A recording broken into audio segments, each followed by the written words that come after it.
Want to redirect call to your other SIM card or other devices? Hi there, here's how to use call forwarding on iPhone. Setting up call forwarding on iPhone is quick and easy, so let's configure call forwarding on iPhone. To do that, open Setting, scroll down, tap Apps, scroll down, find out Phone app. After that, scroll down, tap Call Forwarding. This might take some time. Once you come here, turn off this toggle. Now turn it on again. There you can see the option called Forward to. Enter your phone number. After that, tap Back. After a few seconds, you'll see the number will be added to your call forwarding list.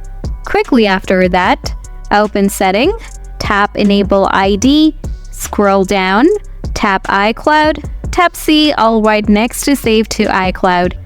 Find out Phone app, make sure to turn it on. If these already turned on, then turn it off, then turn it back on again. Now you're all set. Now every time you're going to get a call on this device will be forwarded to your configured number. If you still have anything to ask, please let me know in the comment section.